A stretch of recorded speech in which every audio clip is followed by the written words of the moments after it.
Here's the Lost Ark. Do you remember when you saw this? The first time you saw this?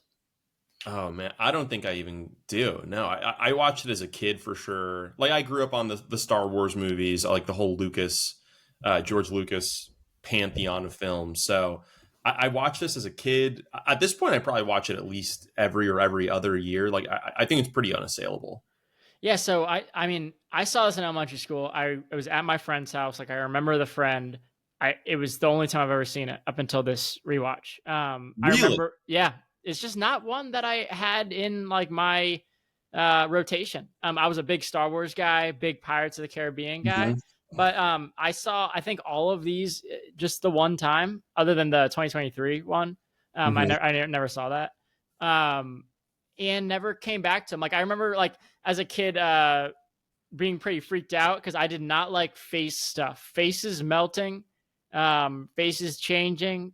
Like that's the stuff I don't like.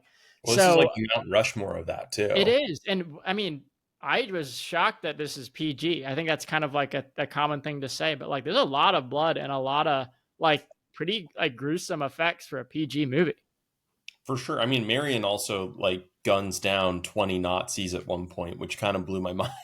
That Yeah, it's like it's very much a high five moment instead of yeah. recognizing she's just like assassinated 15 men in this truck. So you're pro Nazi. Okay. That's not what I'm saying. I just think taking a life probably has more of a toll than just being like, Indy, you know? Well, we could timestamp this moment in case you want to go back and Yeah.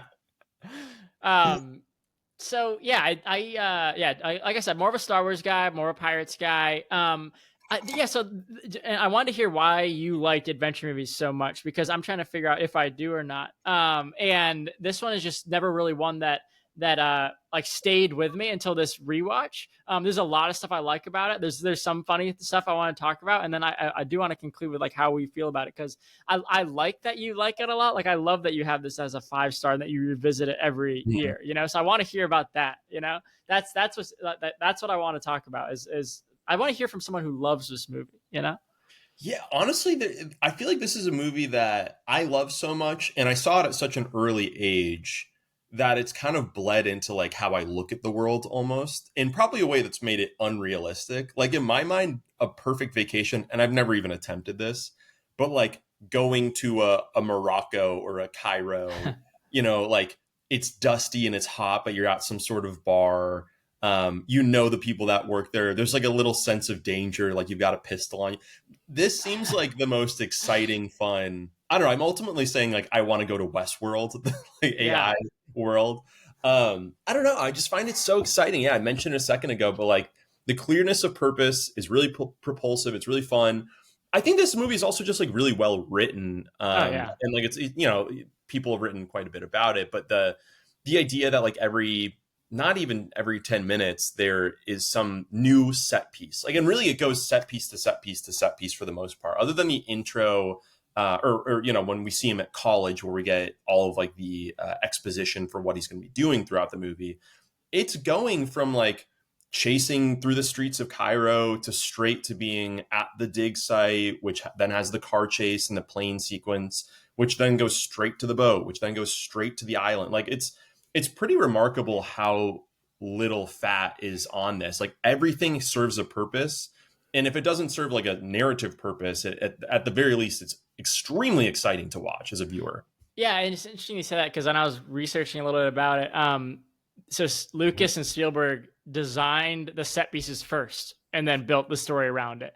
But like, I don't feel like that's a knock against it. Like, I don't feel like the story is bad, but that's just an interesting way to approach it. Like, they were thinking about the big action set pieces from the start, and then wrapping things around. Just That's interesting. so interesting. I didn't know that. I mean, and I could totally see if this movie didn't pan out, people would point to that being the issue, right? Like they would say Right. like, well, you should start story first and then set piece next. But like, I mean, I think it's just sort of a testament too to like it's definitely this is a popcorn movie. Like this would if this came out this summer, it would kill. It would still do really, really well. People would still really enjoy it, I think. So it has that like mainstream appeal, but it's just like I think a testament to how effective Spielberg is as a filmmaker and just a storyteller and like the whole crew that it's able to it overachieves even in that regard. It's not just mass appeal. It's successful at telling a story and you caring about these people along the way. Yeah, definitely. So I'll give you some stats and I'll give you some production stuff. I think there's some other tidbits in there you might find interesting. So it does have a 4.2 rating on Letterboxd. The good old LB. I was at an event the other day, and I asked a guy. I said, "Yo, let me add you on the LB."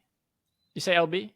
Did he like that, or did he try to fight you on the spot? No, but my girlfriend Jasmine, she made fun of me later for it. She's like LB, like no one says LB. Were you saying it like that, like ironically, like were you like, being kind of tongue in cheek, or were you actually like nervous in the wild and you're like, gotta say something cool to this guy? No, we were having like a really good conversation. He was like a Kubrick guy. We were kind of trading back and forth, like we were going, and then I was like, you know what? Let me add you on LB.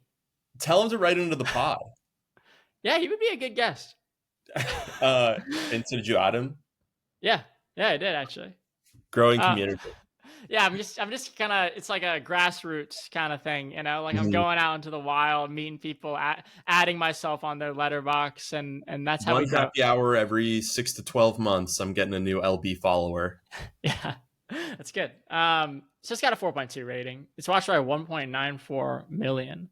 The summary is the return of the great adventure when Dr. Indiana Jones, the tweed-suited professor who just happens to be a celebrated archaeologist, is hired by the government to locate the legendary Ark of the Covenant.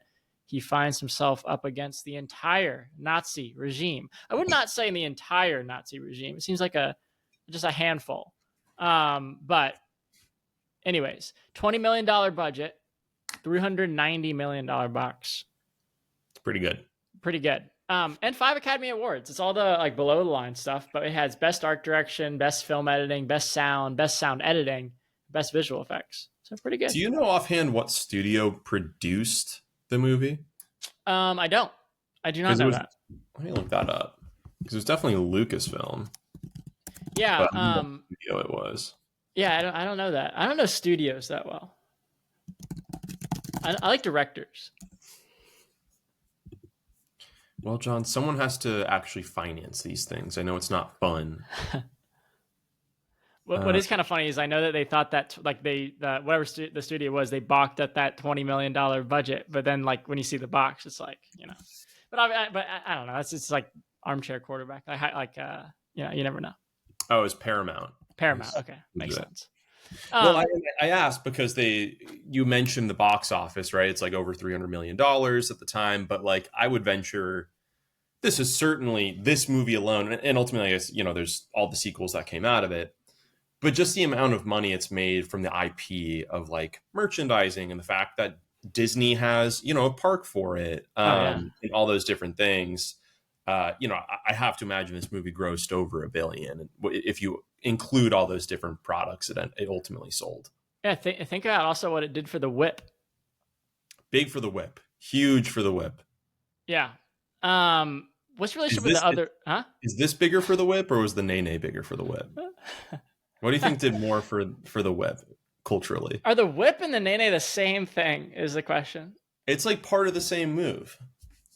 I thought it was two separate moves because he says, "Watch me whip," and then he whips, and then he says, "Watch." You're gonna do. It's like the cha-cha slide. It's like, yeah, you might, do your turn. You might do your like. But the cha-cha. But it's all the cha-cha slide. I'm gonna challenge you on that. There's not like a move called the cha-cha and then the move called the slide.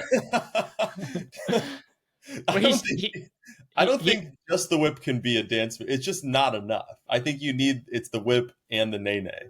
No, I think the whip is like I'm not going to do it, but I really thought I was going to get you to do it. I remember there's a guy in college who like one time we went out and like he was a good guy, but like he hit one of those like things where you put his hands and I just was like picturing him like in his mirror in his bathroom. Yeah, it was like too rehearsed, like it's okay to bust some of those out every now and again, on the dance floor in 2016, but it just like I was like, ooh, like that's tough.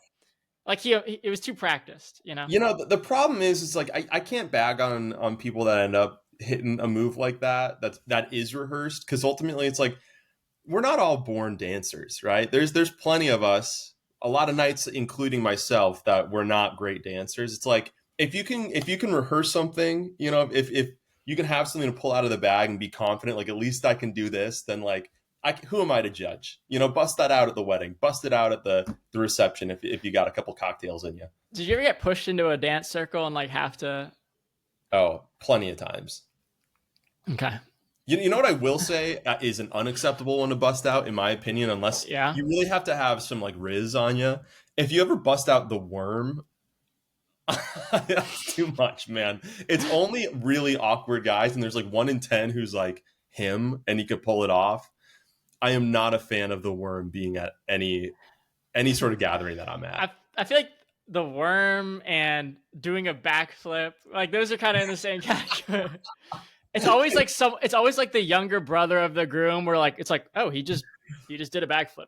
Or it's like the like alcoholic cousin who's like 37 and he's still hitting the club a little too hard. And he's like, everyone loves the worm. It's like, bro, I don't know. I mean, maybe 15 years ago they did. you need to, let that thing catch some dust. Also, like there's the worm where you like start like feet. It's like you're starting with your feet, and then there's worm where you like start with your chest.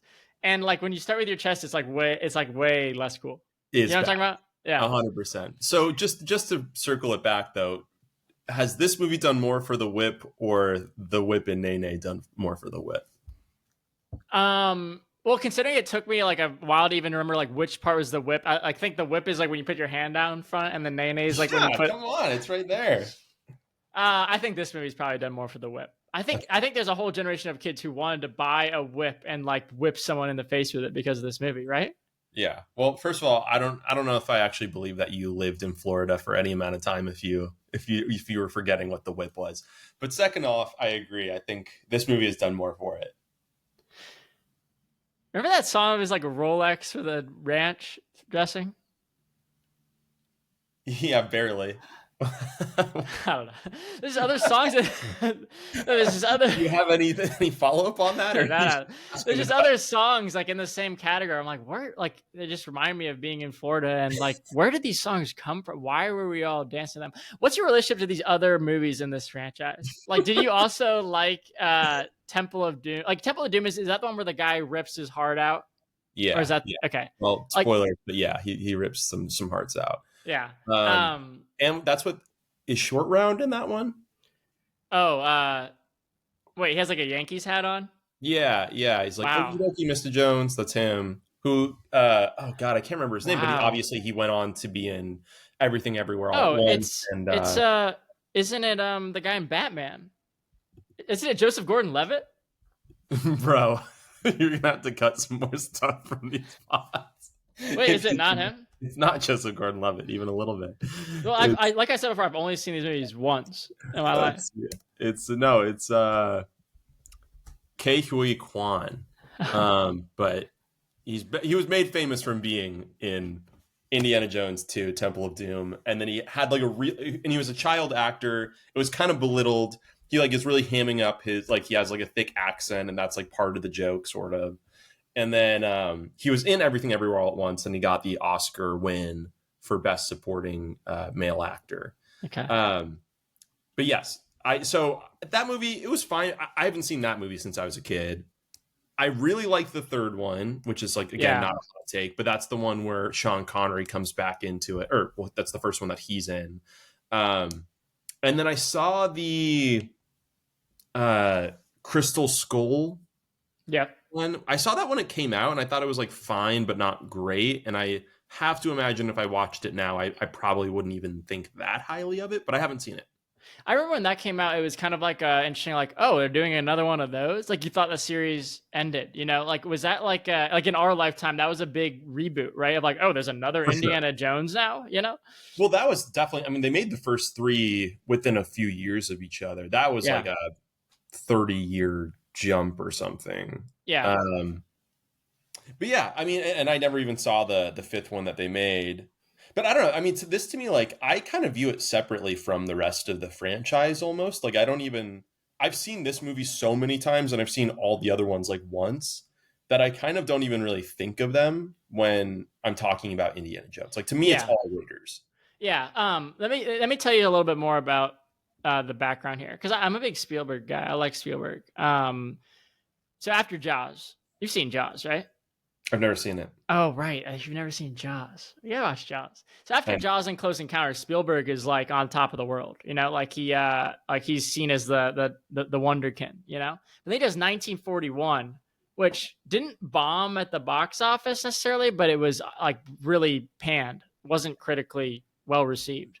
So this was like he's got to come back now. Like this is like the big like this is like his comeback because 1941 went way over budget. So he was really focused on like being more disciplined, efficient, like kind of getting back to his roots.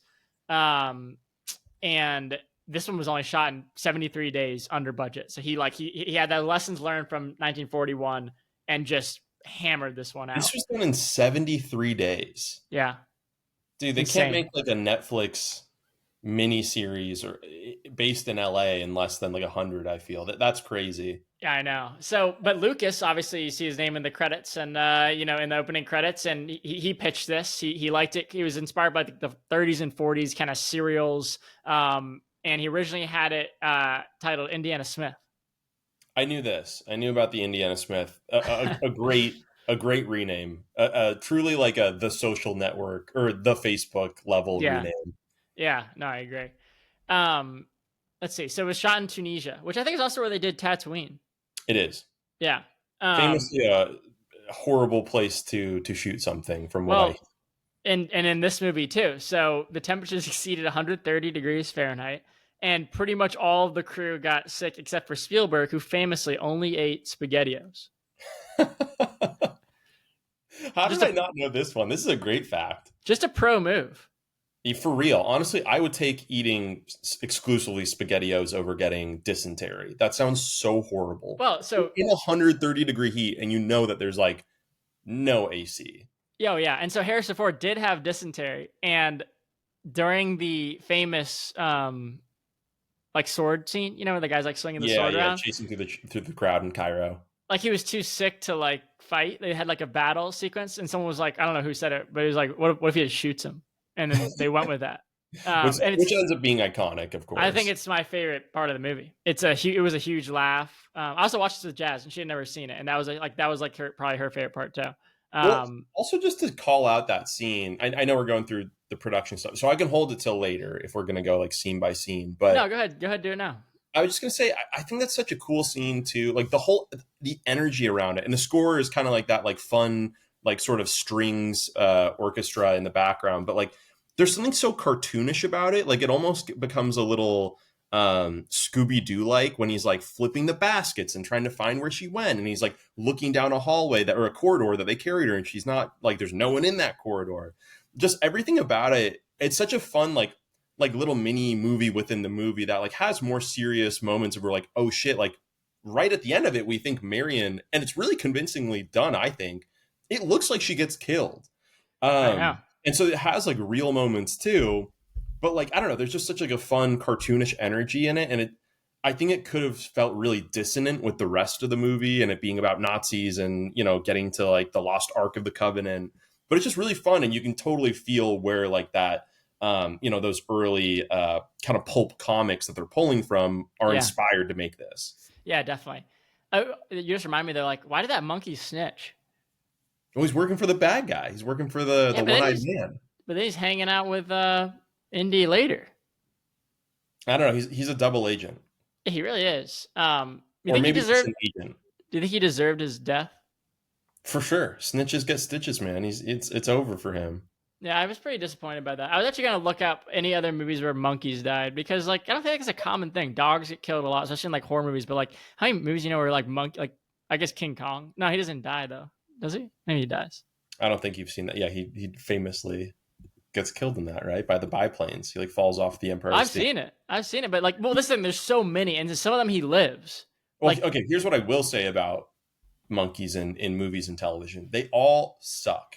All of those, I don't know if they're like Capuchin or something. I can't remember what the name of it Capuchin. is. Capuchin. They're always annoying. It's like the weirdest like typecast of any animal in television and film is like this movie. It's a snake. It's annoying.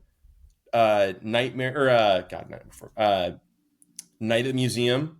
Super annoying Capuchin. I wish it ate poison. Friends. We've got Marcel. That monkey should be dead. There's just too many. They're always annoying, and I don't want to see them on screen. What's that movie? It's like Baby's Day Out when he's like with like a gorilla. You ever seen that? I have no idea. I don't know. What's that Um, song about like ice? It's like, ranch dressing watches. What? Just asking complete tangent questions. no, that was in my notes. No, there's no way that was in your notes. Well, I Did you had. ever see the Will Ferrell? His character he used to do. Oh fuck my life. Of like the Cubs announcer. Oh, You Harry know what I'm talking Carey. about? Harry Carey. You ever see it? He Yeah. just like in the middle of an interview, just be like, "You think the moon's made of cheese?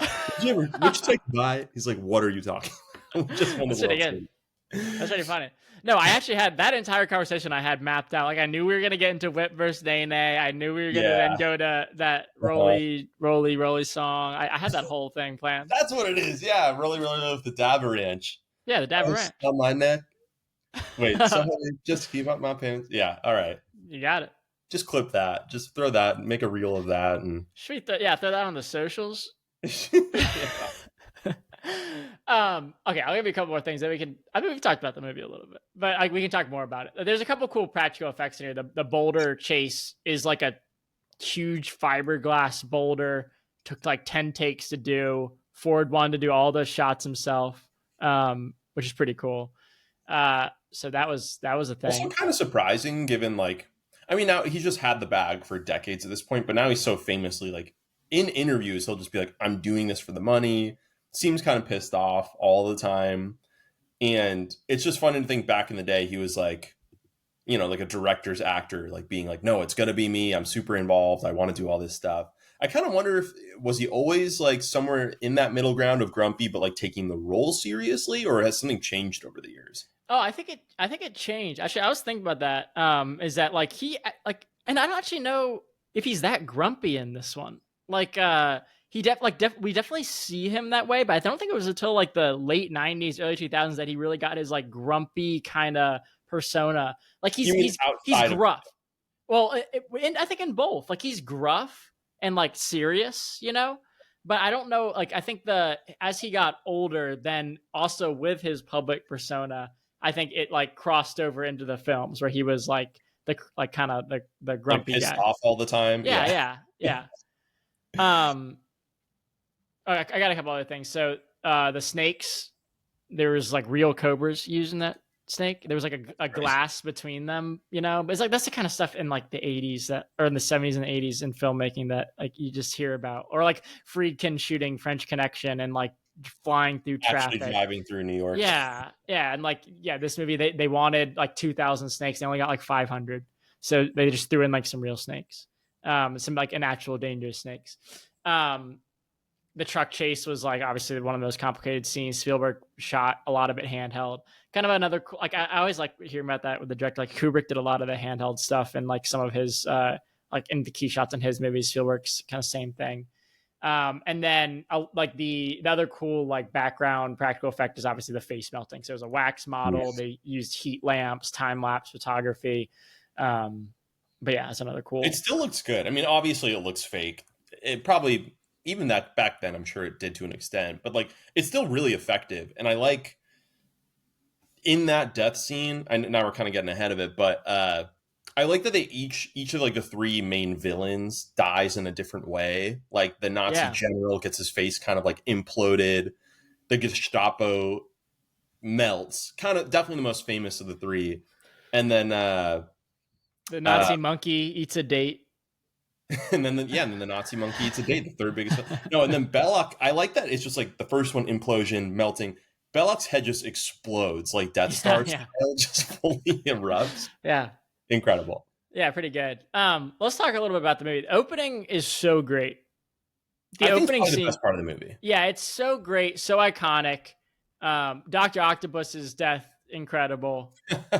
Molina's incredible too. He really is. Even as a Peruvian, he's doing great work. He is doing great work. You know, I didn't realize that until I was researching that like Belloc is the guy who like takes. I don't know why I just like didn't. That just like passed me. That like Belloc is the one who actually steals the idol from at the end, and then he's back.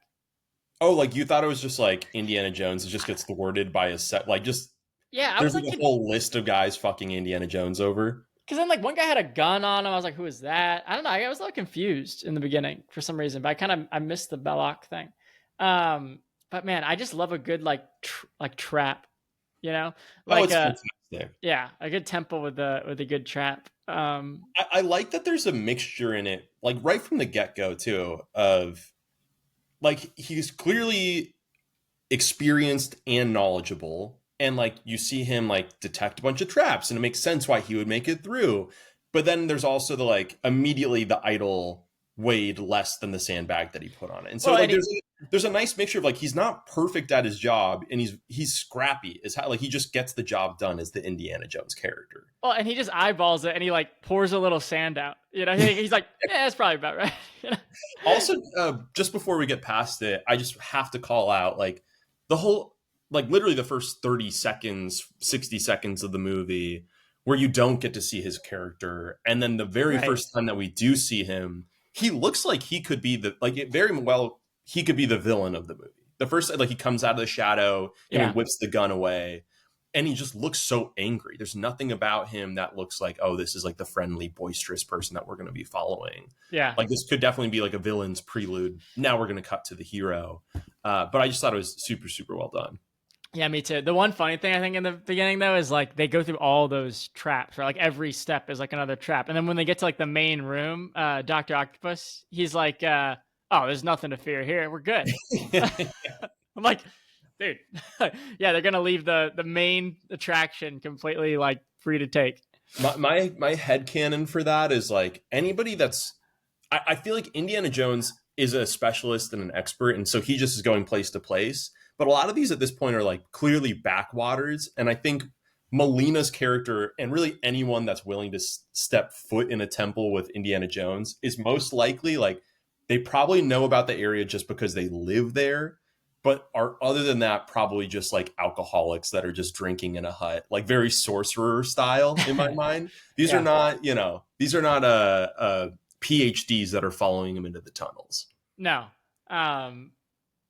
No, it's not. And also just a classic move of like, throw it to me and then see ya, like just love No, the intro tunnel's great. Yeah, then we get to see Belloc out there, and he's got his whole crew with him with their blow darts and arrows and running through, which kind of leads me to my first question about the movie, yeah. which is Belloc better at his job than Indiana Jones is? I mean, he definitely prioritizes women over like his mission, dude. Like whereas like Indy is like way more locked in, bro. Like when he leaves her behind, that's a crazy move. But like Crazy move. he's so right though. It's like if I free you, they're gonna come check on you, and then they're gonna start looking for me. I'm not gonna. My counterpoint though is like being good at your job means getting it done ultimately, and so like Indy has to, because he's so scrappy and he has seemingly no true allies in these entire movies other than Sala, who's great. But even Saul is pretty limited. Like Belloc has resources, and also he like speaks the language. He learns the language of these tribal people in Peru, so they do what he's. They like ally with him, which is like Yeah. that's just doing the work. He's reading books. He's clearly learning like native Peruvian. That's a pretty good resource if you're an archaeologist. Yeah, definitely. You know what you just reminded me of? I came across this in the notes and I didn't even write it down. You know who was supposed to play Sala, but couldn't? Danny DeVito. Thank God he didn't. Honestly, it ruins the whole movie if that's Danny DeVito. But I just had to go back and look it up. I was like, did I read that Danny DeVito was going to play Sala? And yeah, sure. That's actually crazy. I think John Rhys Davies is perfect. He's so good. Perfect as Sala. He's so good. I mean, like discounting the whole, like I think he's a British guy. And there's a lot of people playing ethnicities that they are not, which, it was a different time. I personally don't really bump with that for like this movie. It doesn't, it came out 50 plus years ago, but, 45 years ago. I personally don't like that Harrison Ford is playing an archaeologist when his occupation is actually a carpenter. That's where you draw the line. Yes, that was a bridge too far for me. It makes no sense. He doesn't know a damn thing about archaeology. Now carpentry. He's your guy. So you'd let him play like Jesus then? Yeah, he'd be a good Jesus. Yeah, but so yeah, obviously then we get to go into like the whole kicking off Indiana Jones professor piece, Yeah. which also really excellent. It's like there's a lot of little moments throughout this movie. Like another reason why I think it's really successful is it has a lot of little funny moments that just like do not need to be in the movie, but they're not like a setup like, hey, it's not like a knock knock who's there style joke. There's just like silly little like the girl having love you on her Yeah. eyes, fucking crazy. You know, it's so funny.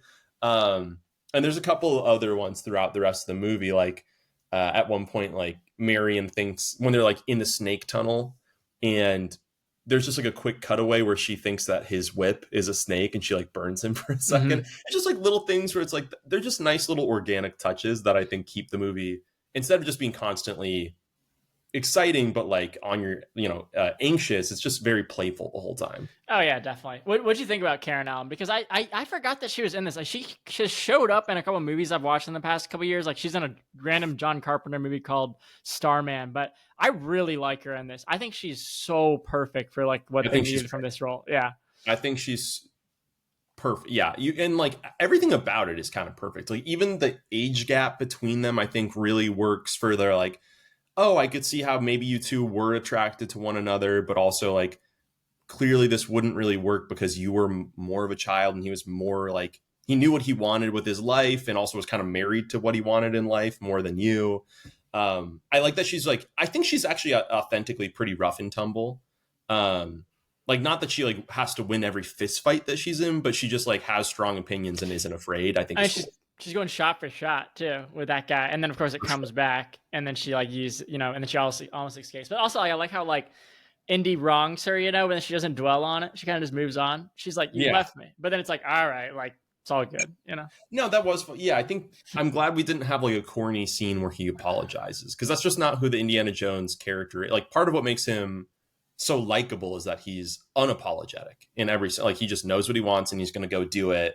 And if he hurts some feelings along the way, he's not like solely a good guy, but you can't really fault him for being dishonest.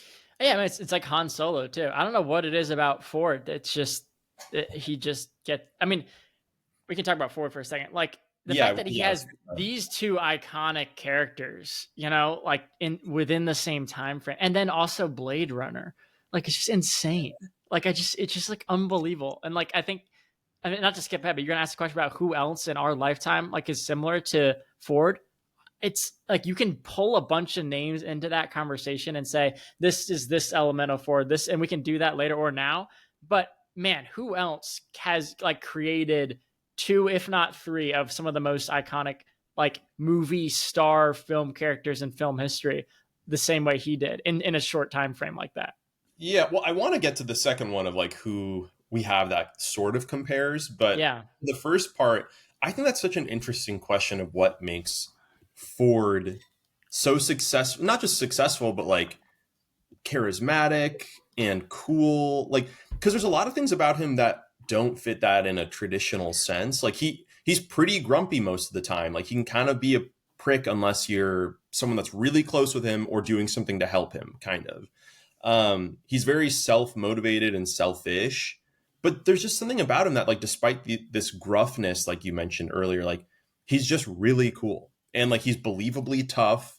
He can be really funny when he wants to be, but like that he doesn't lean on that. That's not like his core strength that makes him charismatic. I don't know. But then at the same time, it's like you kind of look at him compared to the action stars or the muscle guys of today. And he's not like super built or anything, but when he throws a punch, it's somehow still believable. It's that manliness of knowing that he was a carpenter also, like that, like he's got to have strong hands, or like, yeah. I just don't know, why don't they give him a hammer, like, and some nails, maybe like a tape measure? I know, like there's definitely a lot of like carpentry that could have happened. I would have liked the scene more of when he's on the plane if he just had like a little pencil behind his ear, Yeah. maybe like maybe some blueprints. Yeah, but it does, like, I think it does feed into this like mythos around him, and like the kind of roles he plays, because he's like rugged. And I think honestly, when you ask like who is his compares to, like the first person that popped in my mind, but then I didn't have anything else to back up, is like the way that like girls love Pedro Pascal now, because he's like this man, like he's like a man. But then like when I thought about it more, there's definitely other actors like Ryan Gosling jumped to mind, obviously because of Blade Runner, and then he ends up playing like And Sure. but then I had just seen Frankenstein. I just saw Frankenstein, and oddly, like Oscar Isaac also kind of pops to mind too because of like I guess the dramatic roles he takes. So I don't know if I could pick one that feels closest to like Ford, especially if you're thinking about like Ford at this time in the '80s. But those are the three that I kind of like circled of like that's probably as close as I can get. I think Oscar Isaac is probably, of the ones you said, the one I would think that's maybe closest. And not that it's his fault necessarily or anything, but like I don't know that he has like the same commercial appeal that Ford obviously had, which is a high bar for anybody. I could see maybe a little bit of like even Adam Driver's just kind of like Mm-hmm. melancholiness, Yeah. something about him. And there's sort of like a I don't give a fuck without him being boisterous in that way, if that makes sense. Yep. Um, a little like, well, I think like a younger Josh Brolin could also sort of fit the category of like Josh Brolin to me comes off authentically tough without needing to be jacked. Like he has some of that like, you know, kind of worker man energy. I don't know, that makes like if he throws a punch, I believe it. Yeah. Maybe more so than like Pedro Pascal. Yeah, I think that's fair. Yeah, I think the Pedro Pascal thing for me is just like the way that like girls love him, you know. And I think Harrison Ford Mhm. probably it's probably the same thing. Is he has that kind of like dad like kind of vibe to him. But I think you're totally right though about also like the mythos piece because I do just think part of it also is like he's just older than us and we were first introduced to him when we were really young. But like I almost think that, you know, probably it's probably impossible for us to feel the way we feel about any actor the way that we do about Ford for that reason of when we were introduced in that age gap piece. Like I don't think that anyone will really look at actors today the way that we look at Harrison Ford until maybe 10, 15 years have gone by and then time has passed enough for that mythos to sort of build up. You know, it made me think too of like, wasn't he much older than Luke and Leia in Star Wars too? Like, so it's almost kind of like it's a natural thing. Like his presence on screen is also tied to like the real world, you know. Mhm. Whereas like he kind of became that player through the Yeah. roles he did. Like he was in American Graffiti, he was in The Conversation in like the mid '70s, but then obviously like Star Wars is the breakout. I feel like that kind of put him in this place. And then No, this movie that it's like, oh, he can lead, he can be the titular character and lead this movie also, you know? no, that's a good point. He's also it's like sort of like the Tom Cruise, just like I truly have internalized at this point that he's probably elite at everything or anything that he could try to do, which simply isn't true, right? But like that's just what his character always is. Yeah. In the same way, yeah, Harrison always gets kind of introduced as like he's really good at something. He's also like a little bit more experienced at it, even in the Han Solo role. He's kind of playing big brother to Luke the whole time. So there's something to be said about that within the text itself. Yeah, definitely. I want to talk about something else, which is just like, you know, as I think we're a little different on this movie. I think you really like it. You watch it every year. It's a 5-star classic. I found myself like really appreciating it. It's like it's kind of a cliche thing to say, like appreciating more than I liked. But like everything is so impressive. Everything is so well made. The cuts, the sequences, like the practical effects, like everything is so great. But I didn't feel like really connected into the movie as much as I do with like stuff that I give 5 stars to. What about it like gives it that status for you? Why is it in that upper tier for you? Um, we talked about it earlier, but just like how much it transports me, and I think one of the really cool things about it is that like so many of the sequences, a lot of it was shot on sound stages, but a lot of it was also shot on location all across the world. And so I think that to me like always just brings in so much of like you really feel like you're there. Like to me, I feel like you can totally tell when something's nowadays it's all CG. Mm-hmm. Um, but yeah, I don't know. I think the feeling of being in these different places and you know, as much as Star Wars is the movie that takes, you know, it's we're going to all these different planets, right, with different cultures. This movie feels like that too. Like it's not. We're still in an age where things can be super disconnected, and these cultures are still so distinctly their own that it feels like you might as well have walked into a foreign planet like called Tatooine when you go to Cairo, and you see how the market works, and you see how the people interact with each other, and like people will have a gun on their hip, or a huge knife or something. So I think for those reasons, like yeah, just it fully transports me, which has always been one of the biggest allures of cinema to me in general, is when I can for 90 minutes feel like the world is this like kind of different, exciting place that I'm not familiar with. Um, yeah, and I mean, and then also what facilitates that is it's very well done, it's well acted, it's a great story, but I think probably the transportation is the biggest piece of it. Yeah, that makes sense. Yeah, I think I like a like emotional story, or like where I feel like I can connect with the characters, like get a different perspective, and like maybe that's like what's missing from this movie to me. And that's why I think I don't gravitate as much towards like a big blockbuster, like showy action or like adventure. Because I like more of like a character study, or like something that gives like a different perspective. But like I could never say like this movie is it's so great, like it's done so well. It's just like I couldn't figure out why I didn't totally like I don't know if I would watch this again and like soon, you know. And I went into it really wanting to be like, this is like, I know this is like really well regarded, I would love to give this a 5 star. Like I always go into it be like wanting to like really appreciate it, and I found myself like kind of a little bit like like falling a little bit short. I get where you're coming from with it. I mean, and it's aged incredibly well, but Oh it has yeah. aged a bit, right? It's been 40 plus years.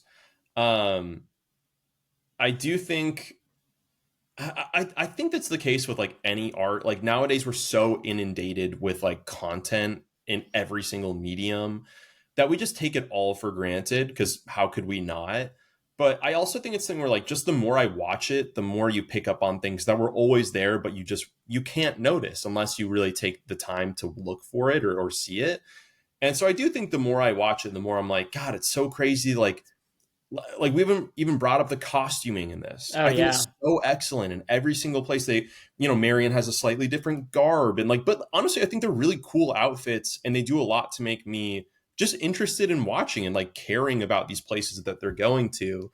Because there's sort of like an implicit, like, oh, they've put on the garb of this place, and they're taking the time to meet the people from this place, and all these just little things to me that are like just different flavors that make me believe the story more. But maybe like on a more conscious level, the more I watch it, I just like appreciate all the effort and hands that went into it. Yeah, definitely. I want to hit some other good things, and then I want to see what else you had. I think it's an all-time great bad guy performance. The Nazi guy with the circular glasses, Oh yeah, he's up there. For, yeah, he's up there. but And how then much of that villain is just the costume, the really? look, yeah, that's He doesn't kind of do much more, but he and like that.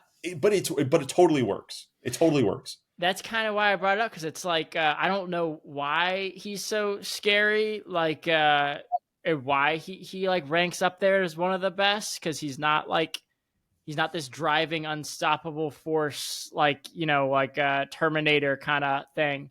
He's just yeah, it's the costume, it's the look. He always stands out. He's the only one dressed like that, you know. You always see where he's at in every like wide shot. For Yeah, he's sure. just great. I heard a quote once. I don't know what it's from, but it was like, clothing is costume, costume is symbol or symbolism, and symbols have power. Mm. And I think that this is like the perfect example of it, because when you see the coat, even if he never really has any cronies. Like all of the Nazi soldiers we see are really like Nazi soldiers, so they're kind of wearing the brown outfits. Like we never really see any SS. He's kind of the only guy in the full black gear that we see. But just the jacket on its own, there's sort of this feeling of, oh, I bet he could have people take me from my home. Is kind Oh of yeah. that's like the icky feeling I get when I look at him. And so I just think it's really, I mean, it's very savvy costuming. Yeah. Yeah, he's kind of like a Hans Landa kind of guy Mm-hmm. from Inglorious Bastards. Um, yeah. What other good stuff do you have about this movie? What else do you want to talk about? Um, I think this movie innovates a lot of cool things, and it does it really smartly. Like the map transitions with Yeah. just seeing it fly around the globe. Like I can't claim, I don't know, there might be, that might be pulled directly from some of the serials that they're inspired by to make this, but it's obviously the most iconic or like usage of it in film. So I think that's really cool. I think Marion's death in the truck, like I genuinely, I thought she was dead when I first saw it, and even knowing in this rewatch that like obviously she's not dead, I still was like, man, how do they get out of this? I can't really remember. It's pretty convincing. And then when they explained she was just in a different basket, like you could take it as like, oh, that's kind of like a cop out. But to me, I was like, I don't know. I think it's kind of believable. They were in a massive market of people. Yeah.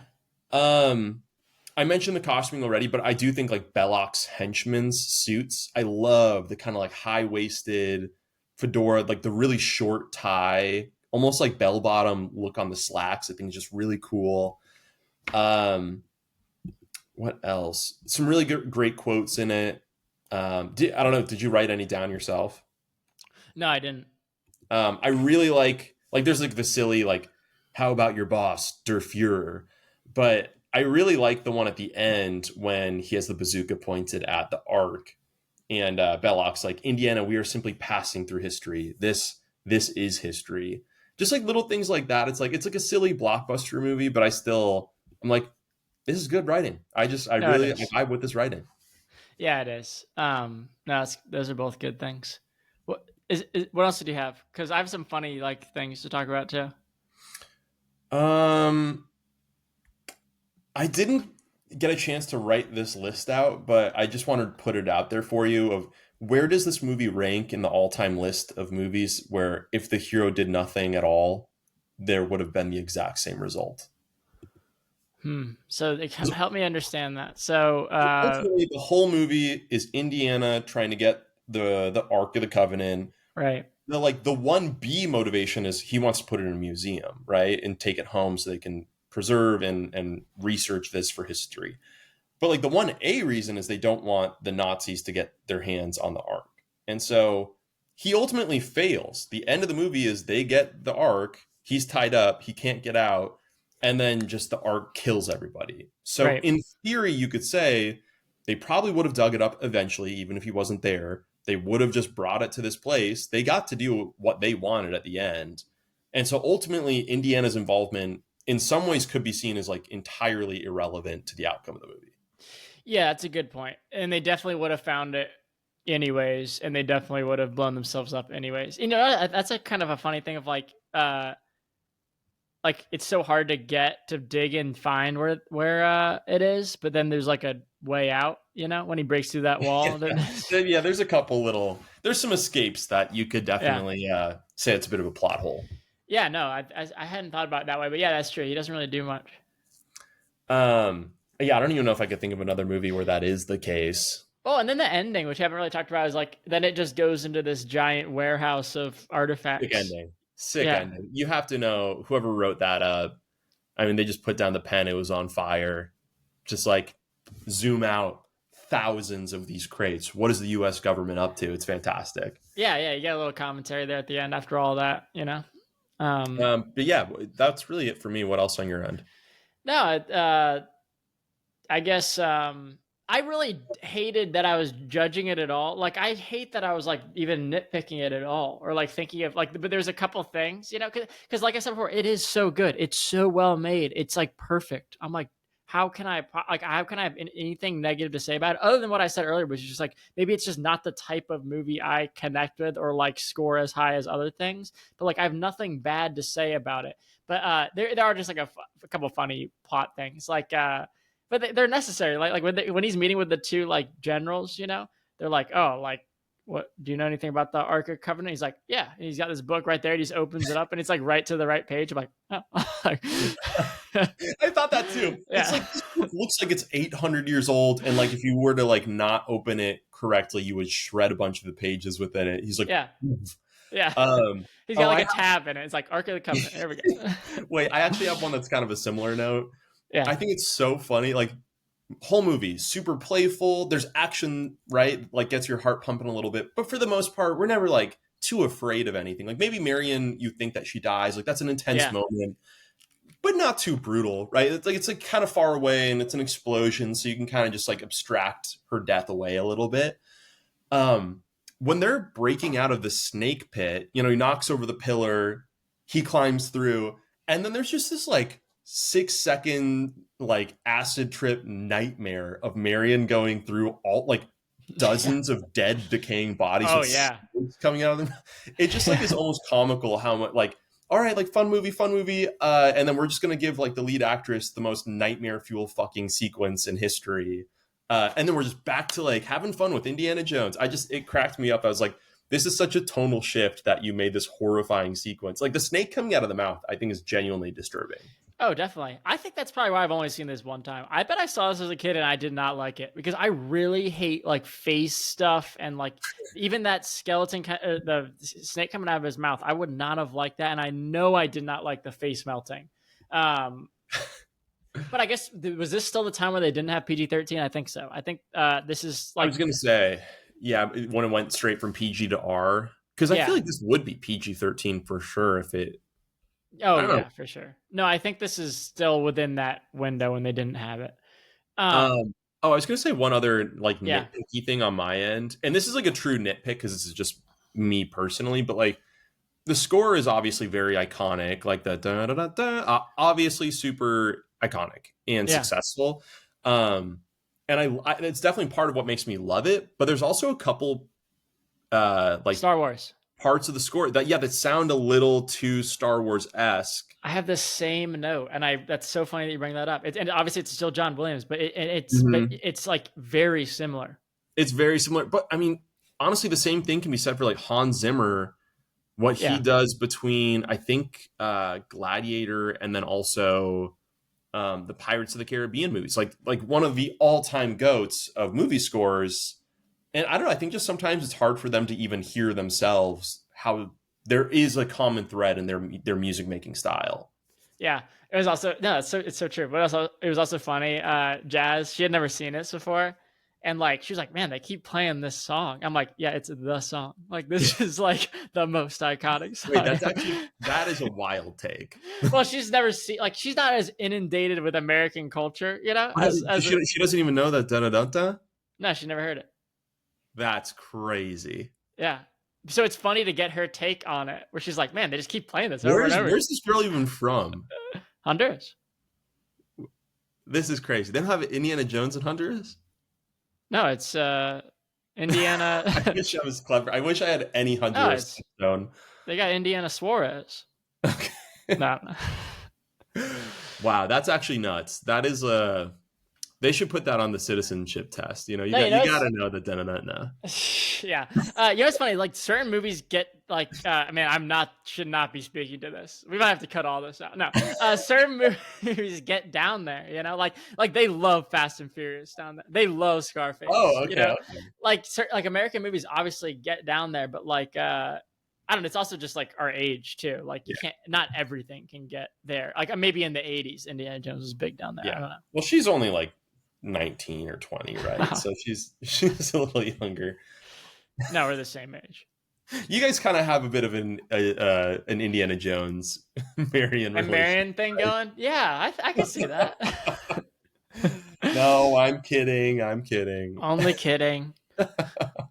The other thing I was gonna nitpick and make fun of is that when they're digging, like no one cares until like they're pulling the ark out. You know, like it's like no one's like, wait, what is that group of guys doing over there? Yeah, no, they're not really being subtle about it No, at not all. at all. And then like they start celebrating. They're like, "Woo, we found it!" And then like it's like, why would you do that? Yeah, no, that's fair. I guess this is also a movie of just like I don't even know how I'm going to say this, but well, it's like I was reading a review on Letterboxd that I found really funny and interesting, but it was just talking about like part of why a movie like this can't get made anymore, and it's like jokingly being like wokeness will never allow this to get made because blah blah blah. But it was saying that tongue in cheek. But like the idea was like a subtext to this movie is that like the West, specifically America, England, France, like even Germany, these are like the civilized powers that be, sort of. And so that's why they're all the ones scouring the globe for history that, you know, there's sort of a subtext of like, we can appreciate it, or at least we can preserve it. And maybe there's some truth to like actually reviewing it. I mean, like, you know, it's not like we see Indiana Jones going into museums in Peru. He's going through ruins that seemingly no one has been in like 10,000 years or whatever it is. Mhm. Um, but I do think it's interesting, like that sort of imagery that's within it. Cause like within that scene in the dig site in Egypt, they're all digging, they get caught when they're digging. But like the reason they get caught is because all the workers are just sleeping like in the sand in that scene, and like Yeah. so all the regular workers that are supposed to be there are sleeping on the ground, and just like, you don't even acknowledge that in the movie. You're kind of watching, you're like, oh, that's just workers. That's what they're doing over in Egypt, and you're like, that is crazy that these people are just like digging in the middle of nowhere, and we just implicitly understand that it's like, oh, you could just pay them to do that. They have nothing else Yeah. that they can do. It's an interesting part of the movie for sure. Oh yeah, definitely. Um, yeah. All right, that's all I had. Well, can we keep talking? Yeah, we can keep. I can always keep talking, John. No, I don't have anything else to say about this movie though. No. I guess any closing thoughts. So, I will say I think the ending again of like zooming out, seeing all those crates is just truly the wet dream of a screenwriter in 2025. Like the idea that you could totally leave the movie there if it's a bomb, and if it's a hit, it's like, this is The Conjuring, and now instead of having this, room of locked up thing like cursed objects, I have a fucking, United States Army warehouse of crates to talk about where are they from and what are we going to do with them. Like, so if there was able to be a movie this successful in 2025, people, any CEO of a major studio out here would just be just losing their mind. Yeah, I feel like it's also like the only commentary. It's the only thing that really makes you think in the movie. Like, oh man, yeah, like maybe that does exist somewhere. There's not a lot of like social commentary of like the big government, bad government. All that work went into just throwing it into a storage room. Like I don't know. There's nothing else really like Well, that in I this mean, that's movie. kind of what I was saying. If there is a social commentary, I think it's almost kind of glossed over, which Yeah, is yeah, the like, yeah. these people are essentially they're a hair above slave labor, like True. ultimately. But that is like a weird part of the like otherworldliness of going to these places, is just like, you don't know the customs, you don't know what's right or wrong, you're just kind of participating in it and trying to get the thing out of it that you were always trying to do. um but yeah, I could see why that wouldn't be as accepted nowadays. Yeah, fair enough. All right, any closing thoughts, John? No, I think I covered it earlier. I wanted this, really wanted to boost it up. I really liked it. I think it's perfect. I think I give it a 4 out of 4 in the like Roger Ebert era sense, but like on my letterbox, the 4.5 and the fives are reserved for something else. And I'm not like, I can't judge movies quality with those scores, like because this is obviously a perfectly made movie, but it's just not one that I really connect with as well. But I ended up really appreciating it a lot. And I think I really enjoyed talking to you about it. But I just never really truly locked into the story or like connected with it very emotionally as I was watching. But still, Fair very enough. enjoyed it a lot. I think to me, it's a 5-star masterpiece. Pretty untouchable. I mean, we talked about it, like also a lot of like unbelievable set pieces. I feel like we could have talked more about just how like each one of them individually, the opening sequence, unbelievable. I Hmm. think maybe the one that's in, it's either Tibet or Nepal, the drinking scene, Hmm. they had to cut a lot of that out, I believe. But like even that's interesting. But that's, in a lot of other movies that would be iconic. And this one, it's a little bit more forgettable in my mind compared to like, then the truck chase sequence is unbelievable, and the stunts that they were having to physically do, crazy. So anyways, I just think there's so many like incredible things about this movie. I do think like a lot of times, if this movie was just like, hey, I was really entertained by it, especially if I saw it in a theater. There's a lot of movies that I see in a theater and I just love it in that space, and then I rewatch it later, or I think about it again and I'm like, what, actually maybe I didn't like it as much as I felt in that moment. It's just like the theater is a place where it can be very like, takes over all of your senses. And once I'm kind of thinking more about the story, I'm like, I don't know if I love it. Like the Barbie movie, to me, an incredible, like one of the all-time best movies I've ever seen in a theater first watch. I was transported. I loved it. The whole audience loved it. It was great.